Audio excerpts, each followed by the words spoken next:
¿Alguna vez nos hemos preguntado qué es lo que impulsa, bueno, todo? Desde el crecimiento de una planta hasta el sprint final de un atleta, la respuesta, créanlo o no, está en la química de los carbohidratos. Hoy vamos a meternos de lleno en estas moléculas esenciales, el verdadero combustible que mueve la vida. ¡Arranquemos! A ver, imaginemos un atleta de élite. Está en plena competencia y de repente, ¡pum!, choca contra un muro invisible. Se queda sin energía. ¿Qué pasó? Pues que agotó su reserva de combustible de acción rápida. Y esto nos lleva a una idea clave. El glucógeno es literalmente la moneda energética del cuerpo. No es como el dinero que tenemos en el banco, no. Es el efectivo que llevamos en el bolsillo, listo para usarlo ya, en esos momentos de máxima exigencia. Entonces, ¿qué es exactamente esta moneda energética y de dónde sale? Para entenderlo bien, tenemos que explorar toda su familia molecular. Vamos a descubrir cómo se construyen, qué formas tienen y por qué son tan, pero tan fundamentales para la vida como la conocemos. Muy bien, vamos a lo básico. ¿Qué son en realidad los carbohidratos? Siempre pensamos en pan, en pasta, en frutas, pero detrás de esos alimentos se esconde una química fascinante, que es la base de todo su poder. Miren, la clave está en el nombre, carbohidrato. Si nos fijamos en la fórmula química, vemos que son, en esencia, átomos de carbono pegados a moléculas de agua. Por cada átomo de carbono hay una molécula de H2O. Parece una estructura súper simple, pero este es el diseño que le da energía a casi todos los seres vivos del planeta. Increíble, ¿no? Pero ojo, su función va muchísimo más allá de ser solo combustible. Son los arquitectos del mundo vegetal. Con ellos se construye la madera y el algodón, por ejemplo. Y a un nivel microscópico, en nuestro cuerpo, actúan como si fueran etiquetas de identificación en la superficie de las células. Son un código clave para que las células se reconozcan y se comuniquen entre sí. Ahora vamos a desarmar esto. Si los carbohidratos complejos fueran un castillo de Lego gigante, los monosacáridos serían cada uno de esos ladrillitos individuales. Son la unidad más fundamental de todas. Y bueno, esta es la unidad más básica, el monosacárido. Nombres como glucosa o fructosa seguro nos suenan, ¿verdad? Son el combustible en su forma más pura y simple, listos para que nuestras células los absorban y los usen al instante para obtener energía. Y aquí es donde la química se pone buenísima. Incluso estos ladrillos básicos vienen en dos sabores principales, aldosas y cetosas. La única diferencia es dónde está ubicado un grupito específico de átomos. Es como tener el mismo ladrillo de Lego, pero con el conector en un lugar diferente.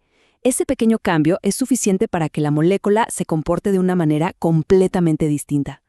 Y para clasificarlos, la cosa es muy fácil. Solo hay que contar los carbonos. Una triosa tiene 3, una tetrosa tiene 4 y así. Por ejemplo, la glucosa, que es nuestro combustible principal, es una aldohexosa, un aldehído con 6 carbonos. Sencillo. Bueno, ya tenemos los ladrillos. Ahora empecemos a construir.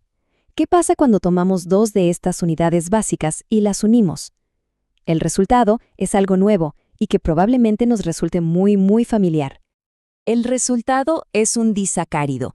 Di, claro, significa 2. Estas dos unidades se unen con una especie de pegamento químico que se llama enlace glucosídico. Y este enlace es fundamental porque la forma exacta en que se conectan define las propiedades de la nueva molécula que se forma. Y aquí es donde vemos estas moléculas en el día a día. La maltosa en la cerveza, por ejemplo. La lactosa en la leche, que es la causa de la intolerancia para algunas personas. Y la sacarosa, el azúcar de mesa que usamos todos los días. Todos ellos son simplemente parejas de azúcares simples, pero unidos de formas un poquito diferentes. Ahora sí, pasemos a las grandes ligas.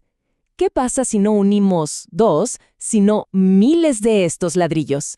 Pues ahí creamos las macromoléculas que definen la estructura y el almacenamiento de energía a gran escala en toda la naturaleza.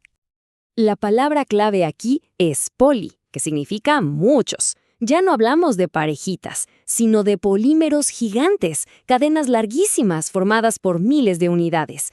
Su tamaño y su forma, ya sea lineal o toda ramificada, les dan sus dos superpoderes: almacenar energía de forma masiva y crear estructuras súper resistentes. Esta tabla lo explica genial. Muestra a los 3 polisacáridos más importantes. El almidón es la forma en que las plantas guardan energía. El glucógeno es la versión animal, nuestra moneda energética. Y la celulosa, bueno, es el material de construcción de las plantas. Fíjense en la diferencia en la estructura. El glucógeno es altamente ramificado. Esto permite que se libere glucosa súper rápido desde un montón de puntos a la vez, perfecto para una explosión de energía. Perfecto. Hicimos un viaje desde el ladrillito individual hasta las construcciones más complejas. Ahora vamos a juntar todas las piezas para tener el panorama completo de la gran familia de los carbohidratos. Entonces aquí lo tenemos, todo resumido. Monosacáridos, los ladrillos, disacáridos, las parejas, y polisacáridos, las cadenas enormes. ¿Se acuerdan de nuestro atleta? Cuando se quedó sin energía, lo que pasó es que se quedó sin su reserva de glucógeno, ese polisacárido tan ramificado, listo para descomponerse en miles de glucosas para darle potencia a sus músculos. Y para cerrar, una pregunta que lo resume todo. El algodón y las papas están hechos del mismo ladrillo, glucosa. Entonces, ¿por qué podemos digerir las papas y el algodón no?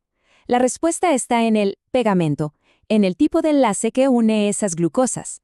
Nuestro cuerpo tiene la llave para abrir los enlaces del almidón de la papa, pero no tiene la llave para los enlaces de la celulosa del algodón. Esto nos deja con la lección más importante de la bioquímica. La forma determina la función. La estructura lo es todo.